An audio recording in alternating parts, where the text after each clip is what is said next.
In today's Daily Business Booster, I'm going to reveal the first few steps that you should take to launch your first digital product. Now, obviously, you've got to have your niche. You've got to have a target audience or people that you want to speak to. So I'm just going to assume that you've done that. The next thing I want you to do is start brainstorming ideas. Write down different problems that your target audience is having and then write down a potential solution to solve it. If you are just getting started in the market, I want you to focus on very specific problems, very small problems that your target audience is having. If you focus on a smaller problem, it'll allow you to create a product that solves that problem much quicker than trying to create something that solves all of the world's problems. Once you have written down maybe 10 or 15 different ideas, maybe less, maybe 5 to 10, and you have digital product ideas as solutions, I want you to go out and do a little bit of research. Now, I'm not going to tell you to become an expert in research or a research analyst. I want you to go take a look at your potential competitors. Now, we're not going to steal ideas. We are looking for cracks in the system. We're looking for cracks in the armor, things that are being omitted or left out. And here's how you can find competitors. You can use a website like Etsy.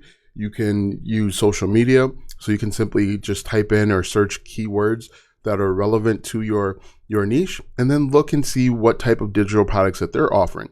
You can also use a website like Udemy if you're planning to create a course and then look and see what isn't being solved, or think of a way that you can solve that common problem faster or easier. And so once you have that, you basically have a nice framework of digital products that you could potentially create. Now, what I encourage you to do is to create your first digital product with over a weekend. Now, unfortunately, our first digital product, we want it to be perfect. I think that's a big mistake. But what ultimately happens is our digital product becomes bigger and bigger and bigger because we want to just keep adding so much to make sure that we put in enough value. When it comes to the first digital product, we are kind of nervous that people are going to buy our stuff, which they will. And so we tend to just try and add so much value that it becomes bigger than and unmanageable.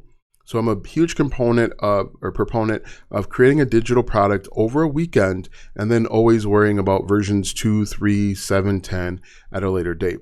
Also, you can get feedback from your audience about what is missing, and you can always just add that in afterwards. So what I encourage you to do is go out into the market, look and see what other people are selling, not to steal their idea, but to look for areas where there isn't enough content or context or information.